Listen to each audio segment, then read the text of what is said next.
Patterson here with Boomerocity, and boy, do I have another great episode for you today. I am talking not to one, not to two, but to three great people in the Hollywood business. And the reason why I'm talking to them is that one of them is the director and the other two are co-producers of the great Billy Preston documentary, just reminiscing type of film called That's the Way God Planned It. I don't know about you, but that song always sounds very special to me because I remember when I was in, I don't know, 6th, 7th, 8th grade, somewhere around in there, one of my buddies was on this binge of carrying around a portable cassette player, and one of the tapes he kept playing was the concert from Bangladesh, and he kept playing that song, and I didn't even know who Billy Preston was at that time, but boy, did I ever learn about him over the years.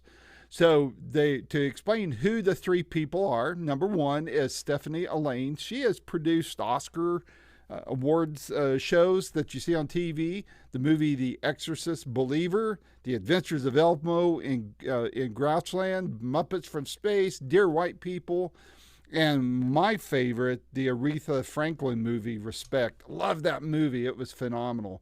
Also joining her as co-producer is Jeanne Elfant Festa. She has worked on a lot of documentaries, and some I'm looking forward to talking to her again in the future about these documentaries, and she's working on a bunch more. The ones she's already put out are a documentary on the Beach Boys, the Apollo Theater, the Bee Gees, the Foo Fighters, and that wildly popular biopic, Lucy and Desi. I watched it, and I know you guys did too. And then the director of this Billy Preston documentary is the great Paris Barclay. He has directed so many shows.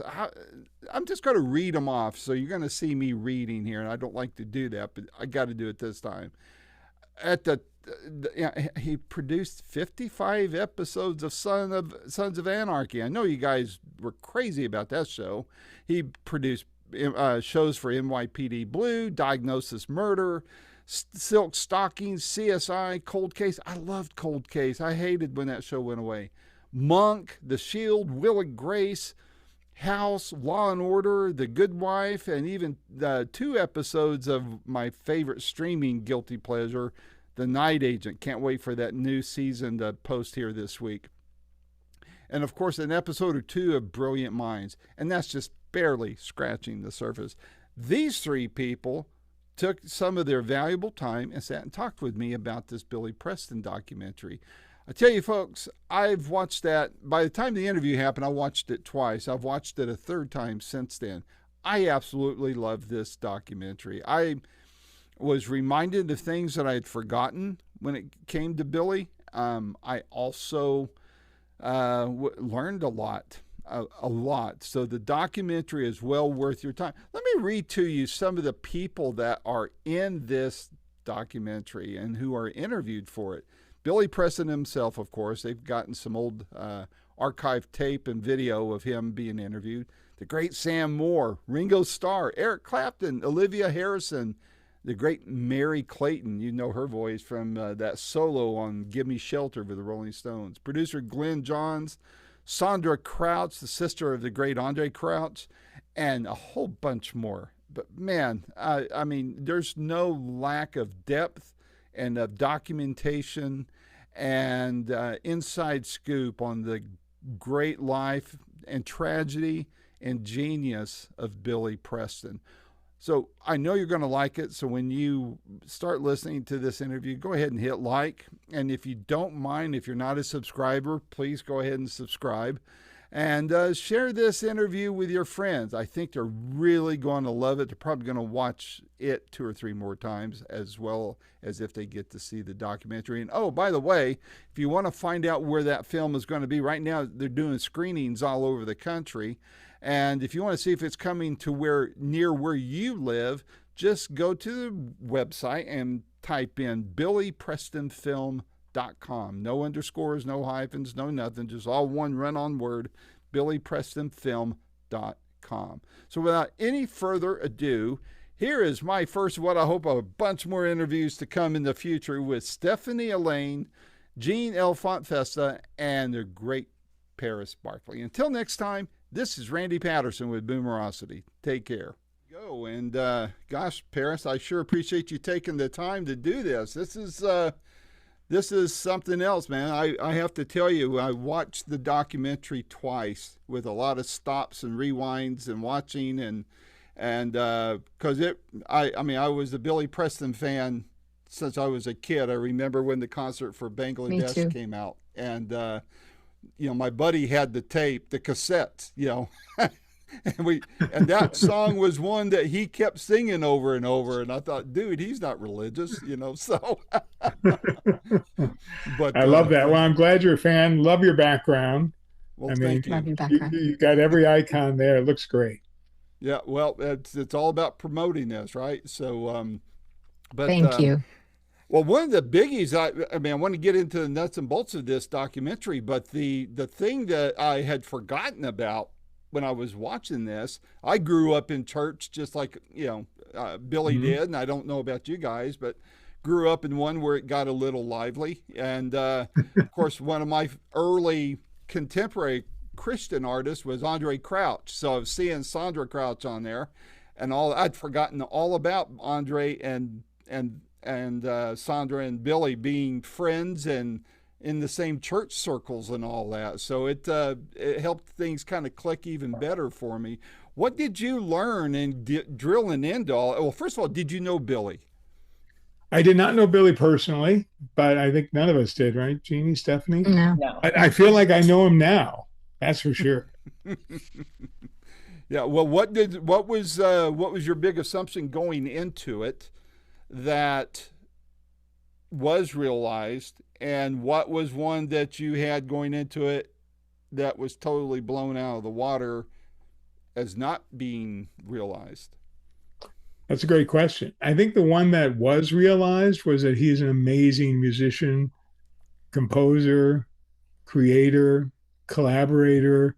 I knew there was a lot of talent there, but the depth of it was, once we got into it, it just became super evident that he was hugely significant and hugely talented. So that I kind of knew, but the scope of it, I didn't. But what surprised me the most is what a difficult life he had and how he triumphed over it. How he kept playing his music and returned to gospel near the end of his life. And I found that story quite beautiful, that his spirit was indomitable, at least till the very end. And that's something I think is worth celebrating. Absolutely. Absolutely. I think when did you realize that you wanted, I'm sorry, go ahead.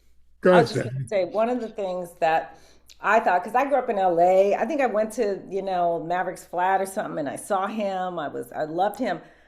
But when we started with Daniel and Jeannie brought it to me, I thought we were making a story about a closeted gay man who came out at the end of his life. Right. But after talking to everybody and listening to everybody, he was not closeted amongst his friends, amongst his family. And I thought that was a really beautiful twist to dig deeper into his story. Mm-hmm. Absolutely. Yeah. Well, and I think it was something back in those days, either you were very hush-hush about it, or I think in his case, he was probably ahead of his time. Absolutely. Just That's not what I making mean. a deal about it, Yeah.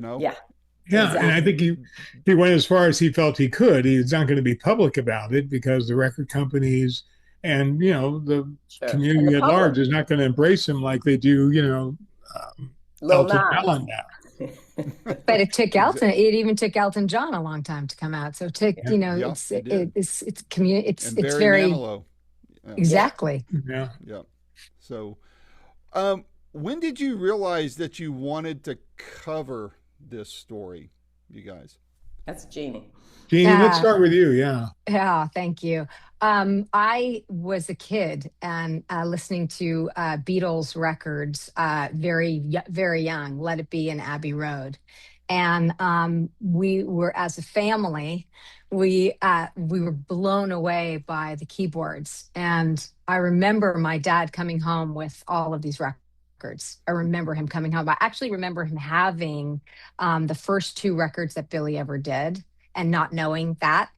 after he listened, he's like, wait a minute, I think I have these too. I had them. I sadly lost my record collection in the fires, but it was at that moment that I was really piqued my interest in Billy.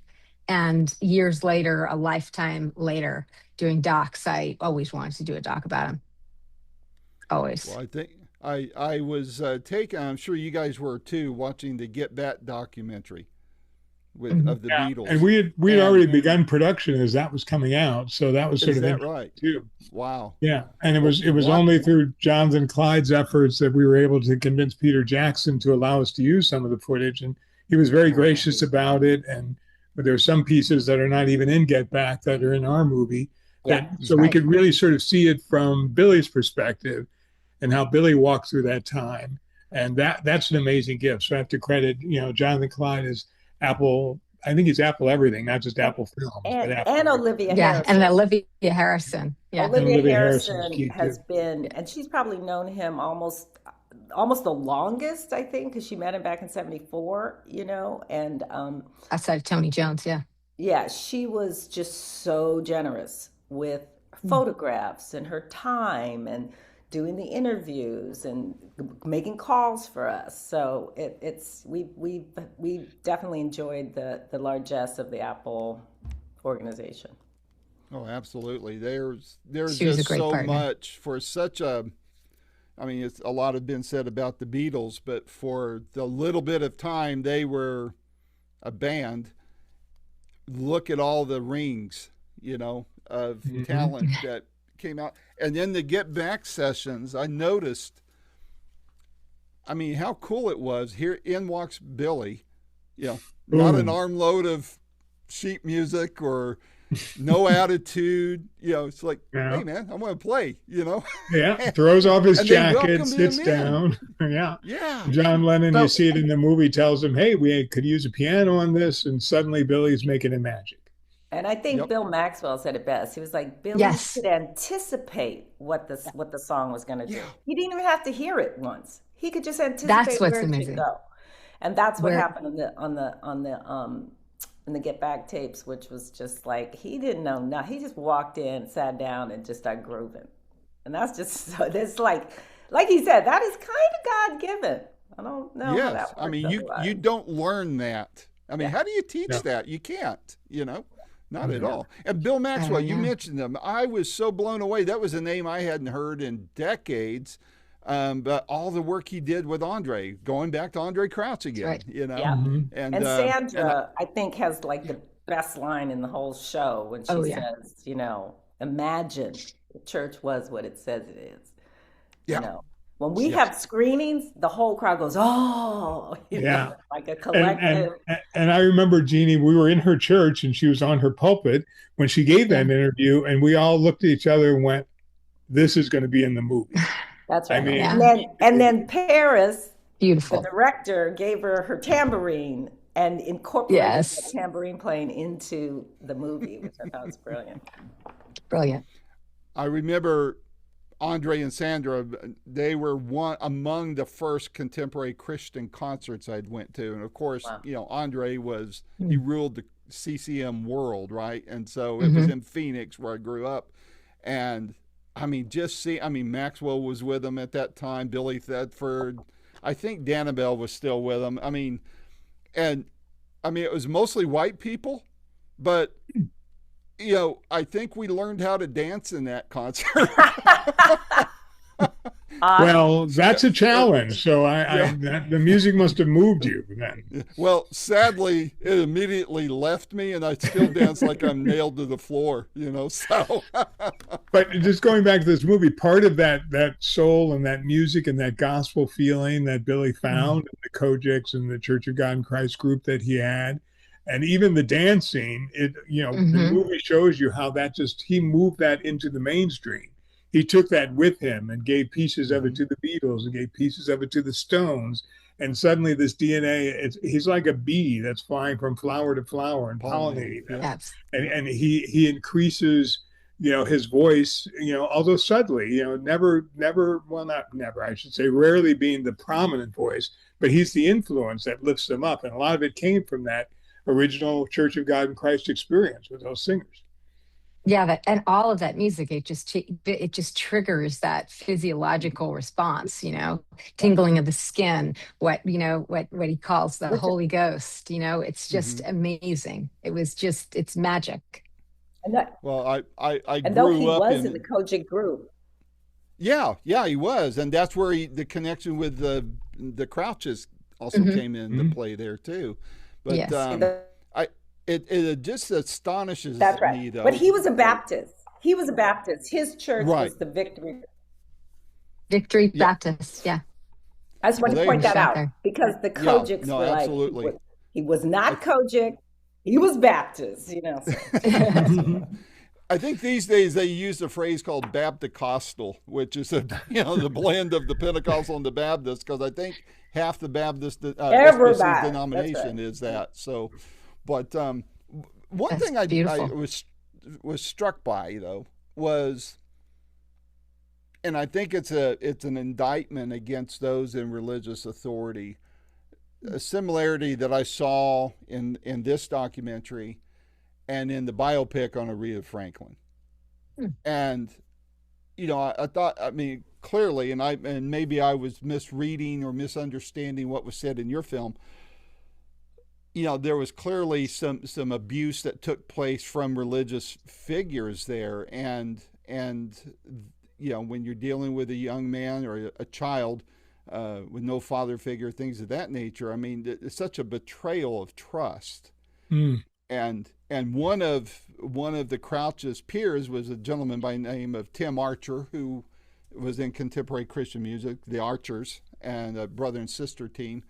And I remember him telling me 30 years ago, he goes, a lot of times the church is so much with what the abuse you get from authority figures is the equivalent of incest, because it's a family situation there, a religious family. And so how much of that did you uncover that you felt like hadn't been common knowledge up to this point? Well, to be honest, more than we wanted to see. It's more than I wanted to hear. But there's not. We've only given you the top line in the film because it would take a whole nother film to really explore that subject, and maybe that's something we'll do in the future. But in terms of Billy, there's a I'll just use the word hypocrisy that he's reacting to in the church, which is saying love everyone and love your neighbor, and what Jesus said is to be to be humble, as he says, and that's the way God planned it. And yet there are these destructive things happening to him that I think had to leave scars. And a lot of his friends testify in the film that Billy was not quite the same after those experiences. And a lot of it he kept in, and the keeping in is damaging just in and of itself, the secrecy in and of itself. They say you're only as sick as your secrets, and secrets like that can make you sick. And so it's a very complex stew that's going on inside this artist's mind. And I think we got to it, but there's much more to be explored. Yeah, that's I like how you put that. And the other thing, like the Boy Scouts, Boy Scouts of America, the Catholic Church. It's unfortunate where there is a accumulation of young people. You will have bad actors.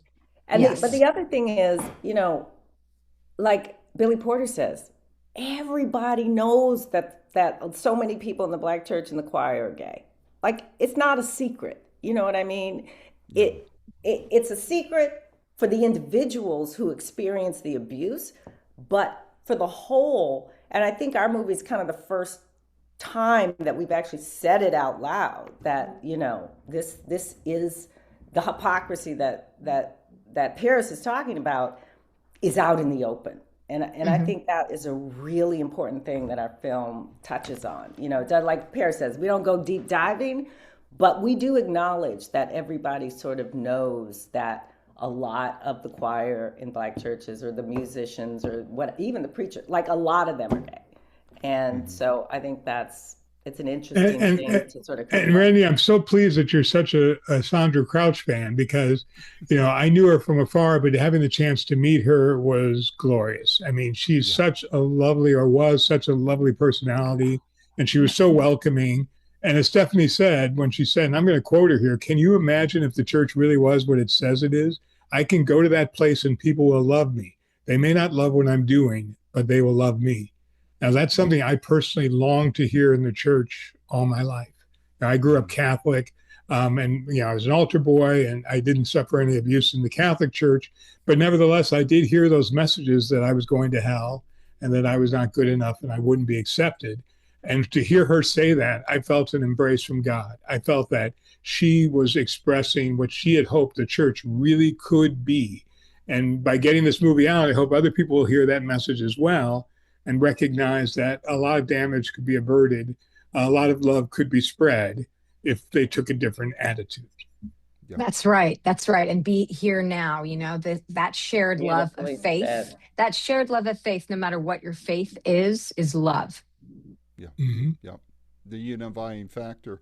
Was there, back when you guys were kicking this around and talking about doing it, I mean, was there a specific, I don't know, artist, a moment, a conversation, a reason that acted as the spark to get this documentary rolling? Well, because you could want, I think you give that to Daniel, right? Yeah, well, you could want these things happen. I always feel like if it's kismet. There's things that happen, and I was literally driving home at the end of the day, and I got a call from Gilly, who's a friend of Daniel Shaw, who had written this a book treatment on about Billy Preston.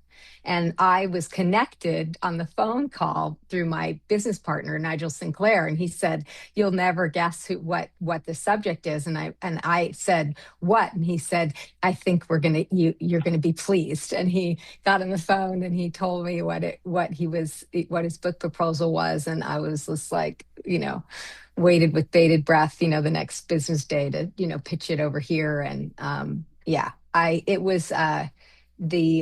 really grateful that we had this organic way in.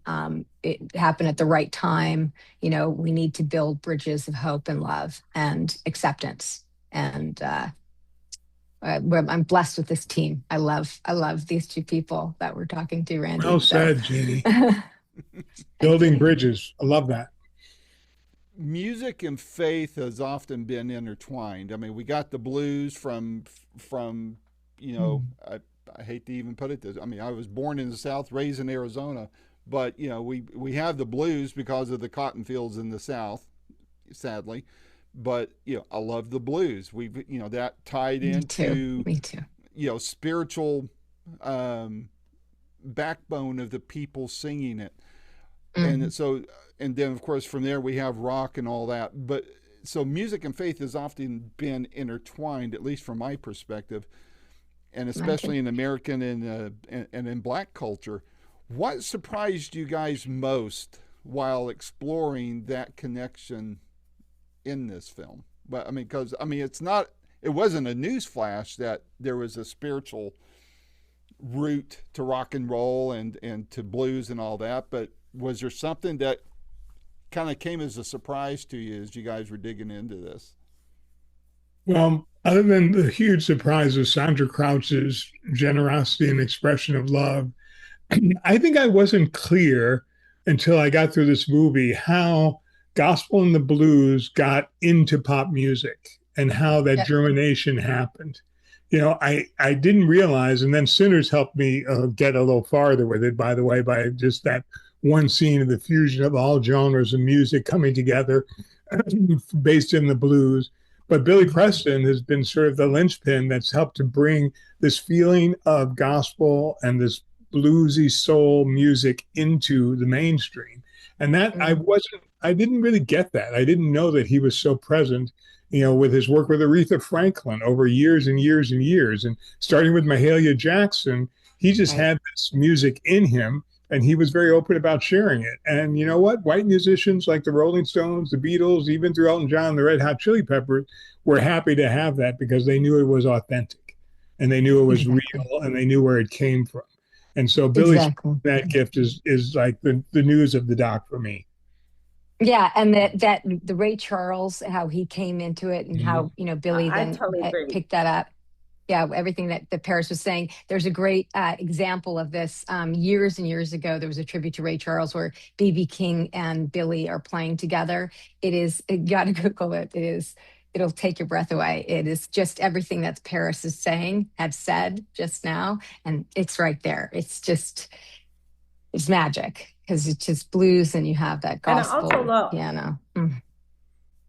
I also love how, and this is tagging off of Paris, that so many white musicians and bands and rock and roll really brought Billy in to give their sound that underbelly, that soul, that rasp, you know what I mean? And of course, they had listened to Buddy Guy, they'd listened to all these other people, but Billy was the one who they actually used to get their sound there, you know? And I thought, from Eric Clapton, I mean, Eric Clapton's so moved when he talks about Billy. You know, he went to see him on his just deathbed. getting ready to bring that up. That really caught me off guard because he's pretty stoic, but I think that's the only time I've seen him cry. Yeah. That was a difficult. Go ahead. Go ahead. No, but just the loss and his struggles to try to help his friend are very moving. But what Stephanie's pointing out, I think, is key. You know, Clapton has always loved the blues and has always been about the blues. And he points out in the film that a lot of the musicians he plays with, the blues seems to have come from a difficult family, a difficult, relationship growing up. And I thought that was so enlightening, coming from him in particular. But what he didn't say was also that a lot of these people are Black. And a lot of these people have their roots in gospel and soul, and you can see them among the musicians he uses. And that pain is real too. And that pain makes a certain kind of blues that sometimes is difficult to replicate for people without that experience. And so where do you go? You go to the people with the experience. And that's what Eric Clapton did. Yep. And that's also what made them brothers too. You know, they talk about how they were connected and how the music and playing the music was so healing to them. And that is so moving. It's just the power of music. It's just, I know it, but I'm still blown away when, we deep dive into these musicians and hear them, articulate what it means to them. Well, I hope that one of the things that comes out of this documentary, there's a lot of things I hope come out of it, but one of the things that I was struck by is that obviously seeing the Black roots into the music that everybody loves, blues, rock and roll, R&B, that whole thing. All right, so they'll see that in this. Pardon me? Barbra Streisand. Yeah. Oh yeah. And so you have that, and then you go back to the Elvis movie, that Boz did. And I mean, a whole big chunk of that film was centered around the influence of the Black church on Elvis's musical interest and the seeds that were planted and germinated as a result of that. And, how respectful to the Black community he was, B.B. King and others, Mama, I'm saying that I'm having a brain fade right now, but Mama Thornton. I do it all the time. Yeah. And so, there has to be a recognizing of those contributions in there, maybe more so than it has been up to this point. And I think a lot of good people have done it. But my concern is, as we all pass away, all of us at that genre, we're at that age where we loved and grew up on those genres. What happens with the kids that we're raising? Are we making them aware of that? What do you hope those kids discover in this documentary? Well, I think they know Billy Preston, even though they don't know they know Billy Preston, because his music has been sampled by Jay-Z, by Kanye, by Gangstar, by the Notorious B.I.G., by NWA, by even DJ Jazzy Jeff and the Fresh Prince. So I think they're going to recognize some riffs and some grooves and say, where did that come from? But hopefully, as they look through the whole film, they'll see not only where that came from, but where a lot of the funkalicious stuff they have. This is we have Bruno Mars today because of all of this music. And what he's done is he's gone back to it and brought it, and it seems very fresh. But for many of us, it seems like, oh, that's, Billy going to Rufus and Shaka Khan, going to the Funk Brothers, influencing Stevie Wonder and Sly Stone. We see the roots of it. And I'm hoping that film will fill in sort of those gaps and connect Billy to that music that they're enjoying today, or at least to give them an understanding that the music that they're enjoying today, a lot of it has roots back in the church and came through Billy Preston. So that's what I think young people will dig about it. I hope so. 100%. Get off of Guitar Hero and get into the real stuff. Yes, please, please. Did this project change the way you three listen to music personally, and or even did it change how you understood the spiritual roots of the music? I think for me, it definitely changed the way I listen to music because once I realized that Billy had his organ under so many of these tunes, I went back to listen to them, and my ear now can hear Billy, and I thought that was just super cool because I'm a huge Streisand fan, and I mean, just the amount of people that and those tracks that he played on that now I know it's Billy. I love that. Yeah, and also Corey Henry helped me a lot.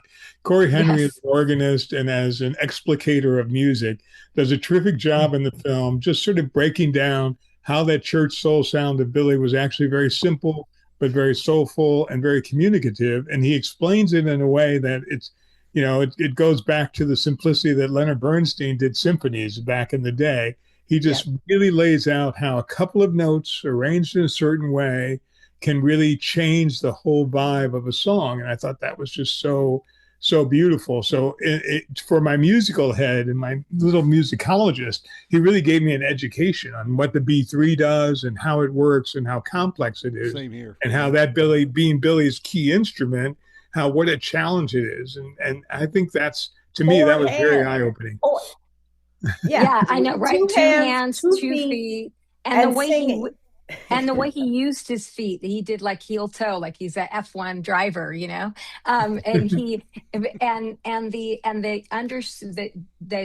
the person who scores what the preacher is saying, that is what Billy did. He was the score as people were coming in. He's, the better you played, the more that music moved you, the more he said something to the effect of the more you get offering, better the offering was. Right, yeah, right. The better the offering was. Yeah. The better the music is, the better the offering. That's Yep.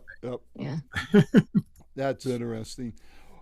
You guys obviously didn't sugarcoat Billy's story, and that was something that surprised me, I have to admit, because I really didn't know what to expect. I figured it'd just be kind of a musical timeline and a few interviews, and that's the reason why I was so blown away by it, just the depth and the breadth of what you guys, planted in this documentary. I mean, I was stunned by the people that you were able to get to talk. And like I said, the whole Crouch thing, Andre and Sandra, but so that all just kind of blew me away. But then over and above all that was the fact that the story, the abuse, the uncomfortable the truths and the substance. Yeah.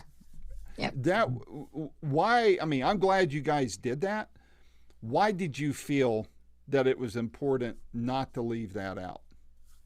Well, can I just start by saying, go ahead. Sorry. I just wanted to start by saying, like, Paris and I have never done a doc, okay? And so we really relied on Whitehorse, Jeannie, and Nigel to really guide us through this whole process. And one of the things I thought that I learned in this process was the truth. Like, you can't sugarcoat stuff. Like, if you're going to go in and tell a story, you better tell that whole story, and it's based on the interviews. Like I said, we had a supposition about what it was, but once you go talk to people, those suppositions change and you can't ignore it. You know what I mean? It's like, it's there. It would have been dishonest. It would have been bad journalism. It would have just not worked if we had just tried to sugarcoat it. So I think the idea was there was so much love for Billy that we knew we wanted to have an uplifting movie. We didn't want to do a tell-all, blah, blah, blah. But we knew that his struggle was part of who he was. And that was important to capture. And it was out there already in the press. I grew up in Los Angeles as well. So everything was, quick Google will tell you Billy's troubles. And what we feel here at Whitehorse and what my partners, Paris and Stephanie, feel is that these subjects you have to cover encourages social change. And films and documentaries that confront these, and I call them uncomfortable truths rather than sweetening them, I feel has a greater power to spark dialogue. If you can challenge your beliefs, and with grace, but drive home some meaningful change, God willing. Yeah, I co-sign what both of them say. And I will add, and I've quoted this, and Stephanie and Jeannie have heard me, that the poet Tagore said, beauty is simply reality seen with the eyes of love. And I think if you're approaching it with love, you can deal with the reality. You embrace it as well, because that's part of what makes him beautiful. Originally, we were going to call this You Are So Beautiful, actually, but that's the way God planned it. Ended up being the title for lots of other reasons. But I think you have to give the whole person there. I don't want to see a documentary that obscures or edits or is sort of the record company's version of what they want you to know. I want to know the story. And that's what we tried to do. We tried to give the viewer the insight into who he really was as much as we could. Yeah. Absolutely. And his story is so the edifying. First time I watched, I'm sorry, Stephanie, go ahead. No, I was just going to say it's so edifying. Like one thing that Paris said from the very beginning was, the importance of telling Billy's story for all the young people out there. You know what I mean? And that's the kind of passion that moves mountains. You know what I mean? Yeah. And so we were following Paris's guide of, let's leave a document that can change lives. You know? And I feel so proud that I feel we've come close to that, Yeah, I remember having those conversations with you, Paris, and I remember saying that this will spark that dialogue. This will be healing, and this will make a difference, even if it's one child, one person. Or if it's the whole fucking church, you know what I mean? Even if like Sandra's words to the entire religious community about what church should be, that's powerful stuff. And I noticed she didn't say we needed to destroy the church. No. And that's refreshing in this day and age. I still am a man of faith. Some of my fellow believers might disagree with me, but I know my heart. So, but that is true. The church is, let me rephrase that. Sometimes I wonder if church is relevant, just seeing what I see goes on and is supposed to pass for church, but God is still relevant. God is still relevant. And because God is love. That's right. So, but one thing I noticed, I didn't notice it the first time I watched the documentary, and I will say this now because I'm afraid I won't say this in the introduction when I edit this, but you have to watch this documentary at least twice, if not more. In fact, I plan on buying the DVD if you guys roll out with that, because I'm a DVD collector. I love being able to get it when I want to, right? So, but the one thing I noticed the second time around, after I was reminded of everything that I'd forgotten about Billy, is starting it back over and seeing his smile, despite everything that had happened to him. That, it broke my heart, and it was also encouraging. I mean, I'm such an empath anyway, but watching that, I thought, man, he's smiling, and his heart's been torn to shreds. I mean, no dad, being abused, on and on and on. We couldn't blame him if he had trust issues, right? And yet, he was the happy-go-lucky guy that he was, happy to help, want to just be with people and enjoy people and uplift them through his talent. That just blew me away. And I didn't know that about him. Did you guys know that about him before you started? I mean, we only saw the superficial side of that. We only saw the gap-toothed smile and the big hair and the way that he danced and the amazing time he had in the organ. But then when you put it together with, the record of what's going on with his life at the same time, it does become very moving, because he managed to keep, and some could say it's a facade, but I would say he managed to keep the joy at the top of his mind. He managed to keep the love and what he wanted to express through his music. He managed to keep that on top of all the other stuff bubbling. And I think that's a triumph. I mean, that's something that that's my role model for living through life. If you can keep the joy on top, if you can keep the love as the thing you lead with, that's the thing that makes him attractive. It makes people attracted to you as a person. So I think that's another thing the documentary shows you, whether you watch it once, twice, or several times. We've seen it a few times, and we're still overwhelmed by the fact that he still got through it and he still led with the love. And Mary Clayton said that too. Love he had. Yeah, just every single person we interviewed had such a love for him, who knew him. You know what I mean? And that, Gloria, and knowing everything he went through and how he had some hard times and what he might have done, whatever, like people fucking loved him, and loved to be around him. And that was, that's exactly right, to lead with love and joy, no matter what's going on. I mean, Mary Clayton, when we interviewed, who was also just a magical woman. I love her. I love her too.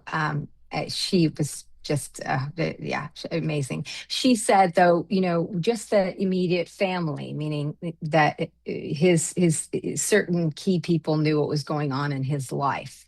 And she said, but he had that smile. And he'd go out there and you could see that, and he'd play, and, Gloria Jones and Blinky Williams. I mean, that is, this is what he did. You just move forward and you go on with your day. What a valor. It's a lesson for all of us. Yeah. The one thing I didn't like about this documentary, got to be honest, I'm a huge Stones fan. But why did Mick have to blow the lid on the wig thing? I didn't like that.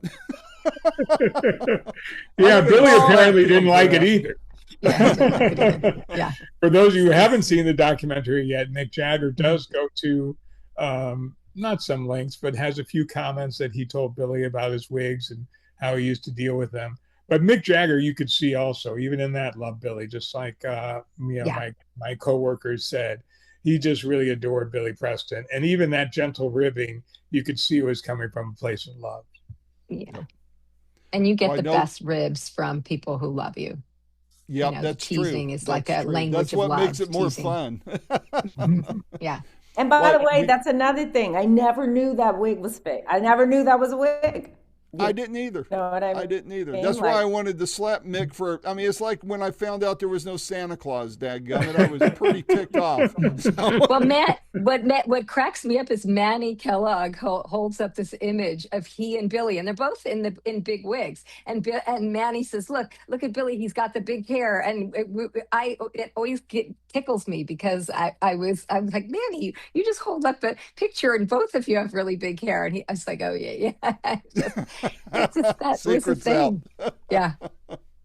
Wow. Well, we got a few minutes left here. I wanted to give each of you, and by the way, I apologize on the front end of this where I was a little, I thought you both were supporting people on the call, and then it was going to be Paris, and I apologize. But I'm glad it was this way. This was so much fun. I got to hear different angles of this whole thing, and I just think it made the chat even more interesting, more exciting for me. But I want to give each of you a chance to make some closing comments about this documentary and maybe a quick blurb of what you guys are each individually or as a group going to be working on after you get done promoting this documentary. Ladies first. Okay. I think that what I love about this film, I think it because my father, who I lost when I was fairly young, was the one who introduced me to Billy Preston. It means a lot to me emotionally. And moreover, this film gives a message to love one another and to be a better friend and to accept one another better. And as I said earlier, build bridges to acceptance and love and celebrate our contradictions. Life has complexities. but it's the contradictions makes us human. Yep. And just love. Yep. What do you do Love one next? another. And what I'm doing next, we have currently we have a film about Lilith Fair, building on a mystery. That's out, and it's a really wonderful film directed by Ellie Panku, and about Sarah McLaughlin's, Lilith Fair in the late '90s. We have a Fleetwood Mac film that's coming out, and we have lots of wonderful films about very unique individuals and bands that are in the hopper. Yeah. White horse in the house.